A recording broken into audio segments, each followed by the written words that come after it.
ओम दुर्गाय नमः। जय माता दी। नमस्कार। मेरे यूट्यूब चैनल एस्ट्रो वास्तु जी पर आप सभी का बहुत बहुत स्वागत है। और बहुत ज़्यादा आजकल परेशानियां आ रही हैं बच्चों के विवाह को लेके। लाख प्रयत्न करने पर भी और लाख उपाय करने पर भी कभी कभी बच्चों के विवाह नहीं हो पाते हैं, और कभी कभी इतनी जल्दी रिश्ते आ जाते हैं कि माता पिता चाह कर भी बच्चों के विवाह नहीं करते हैं। तो आज कल जो ज़्यादातर समस्या चल रही है वो बच्चों के विवाह को ही लेकर चल रही है। आज मैं एक इतना अचूक उपाय लेकर आई हूँ कि जिन भी बच्चों के विवाह में बहुत ज़्यादा परेशानियाँ आ रही हैं, और बहुत प्रयास कर लिए हैं माता पिता ने, बहुत प्रयास कर लिए हैं लड़के लड़कियों ने, लेकिन किसी भी लड़के लड़की का जो बहुत ज़्यादा परेशान है विवाह हो ही नहीं पा रहा है। रिश्ते आते भी नहीं हैं, और कभी कभी कोई रिश्ता आ भी जाता है तो वह रिश्ता जुड़ नहीं पाता है, और कभी बहुत सारे रिश्ते आते हैं लेकिन एक भी रिश्ता जुड़ नहीं पाता है। तो समझिए कि विवाह में बहुत ज़्यादा परेशानी आ रही है। तो वह माता पिता इस उपाय को कर सकते हैं, वह लड़के लड़कियां इस उपाय को कर सकते हैं, क्योंकि यह उपाय बहुत ही ज़्यादा चमत्कारिक है और आजमाया हुआ उपाय। बहुत सारे माता पिता ने भी इस उपाय को करा है, लड़के लड़कियों ने भी इस उपाय को करा है, और बहुत ही ज़्यादा अच्छे परिणाम इस उपाय के मिले हैं। बच्चों के जल्दी से जल्दी विवाह संपन्न हुए हैं, अच्छे अच्छे रिश्ते आके, मनपसंद रिश्ता आके। तो आज मैं बताऊंगी इसी को लेके कि बहुत छोटा सा उपाय है। उपाय आपको शनिवार के दिन जो करना है, और यदि शनिवार को ना कर पाए तो अभी अमावस्या आ रही है, 18 जनवरी को है अमावस्या। तो कहते हैं ना कि पितृ दोष का भी विवाह ना होने में बहुत बड़ा प्रभाव होता है, कि जिन घरों में पितृ दोष होते हैं, बच्चों की कुंडलियों में दोष होते हैं, तो भी उनके बच्चों के उन बच्चों के विवाह नहीं हो पाते हैं। तो आज मैं जो उपाय लेकर आई हूँ वह पितृ दोष का ही उपाय है।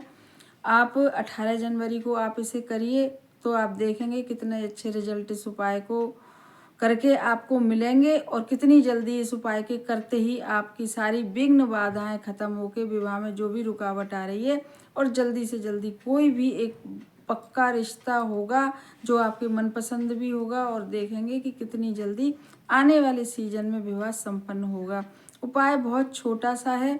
आपको करना क्या है कि शनिवार के अमावस्या वाले दिन, और आप एक शाम के समय सरसों के तेल का दीपक लेके जाइएगा और शिव मंदिर में जाइएगा शाम के समय, और एक दीपक बनाइएगा आप घी का, और वह दीपक आप लेके जाइएगा बेलपत्री के पेड़ के नीचे।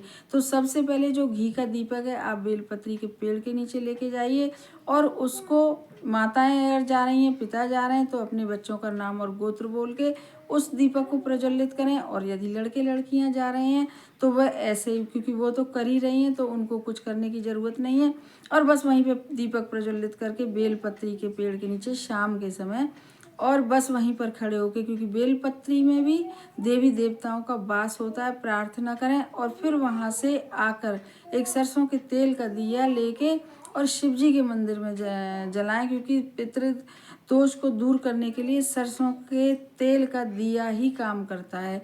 तो शिव जी के मंदिर में बाहर चौखट जो होती है मंदिर के, उसके बाहर रखें, क्योंकि कहते हैं कि शाम के समय जब दिन छुपने लगता है तो जो हमारे पितृ देव होते हैं तो वह आते हैं धरती पर, और वह जाते हैं जो धार्मिक पेड़ होते हैं उनके पास जाते हैं, जो मंदिर होते हैं शिव मंदिर में दर्शन जरूर करने आते हैं। तो वह देखते हैं कि हमारे घर के लोगों ने ये दीपक जलाया है तो बहुत खुश होते हैं, और यदि फिर पितृदोष होता है तो वह पितृदोष समाप्त हो जाता है, और फिर उन पितरों का, अपने पितरों का आशीर्वाद मिलता है।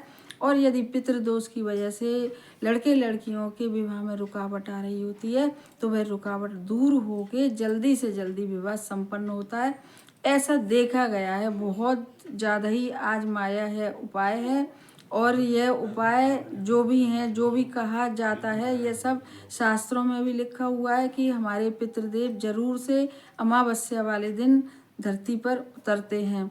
तभी तो बहुत सारे ये होता है कि दीपक जलाने से या दान पुण्य करने से, पीपल के पेड़ में अमावस्या वाले दिन जल देने से, सुबह के समय यदि आप जल देते हैं पीपल के पेड़ में, तो भी पितृदोष दूर होता है। पीपल के पेड़ के नीचे दीपक जलाते हैं तो भी पितृदोष दूर होता है। सूर्य भगवान को आप यदि जल देते हैं अमावस्या वाले दिन, बहुत ज़्यादा महत्वपूर्ण है, तो आप सूर्य भगवान को जल दीजिए थोड़ी सी 1 चुटकी हल्दी डाल के, क्योंकि यह पूरा साल ही सूर्य भगवान का है। हमने आज इतने सारे आपको उपाय बताए हैं, और कोई भी यदि आप उपाय करते हैं, इनमें से कोई एक भी उपाय करते हैं, या सीरियल बाय सीरियल सुबह सूर्य भगवान को जल दे दें, उसके बाद पीपल के पेड़ में जल चढ़ाया है, उसके बाद शाम हो तो एक सरसों के तेल का दीपक जला लें, एक फिर घी का दीपक जलाएं हैं बेलपत्री के पेड़ के नीचे। यदि आप ये सारे छोटे छोटे से कार्य कर लेते हैं तो बहुत ही अच्छी बात है। और यदि नहीं पूरे कार्य करवाएं, किसी कारणवश किसी कार्य में जाना है, कहीं पर जाना है, तो आप कम से कम ये कोई भी जैसे भी आपको समय मिले, सुबह के टाइम मिले तो सूर्य भगवान को जल दे दें, और पीपल की जड़ में जल डाल आए, मीठा जल गुड़ डाल के। और यदि सुबह टाइम ना मिले तो ये दीपक जरूर जला के आएँ सरसों के तेल का शिव मंदिर की चौखट पे, और जो बताया है घी का दीपक बेलपत्री के पेड़ की जड़ में। तो आप देखेंगे कितने अच्छे रिजल्ट मिलेंगे। हमारे चैनल को सब्सक्राइब करिए, वीडियो को ज़्यादा से ज़्यादा शेयर करिए, और यदि पसंद आए तो लाइक भी ज़रूर से करिएगा, और कमेंट बॉक्स में लिखिएगा ओम पितराय नमः। धन्यवाद।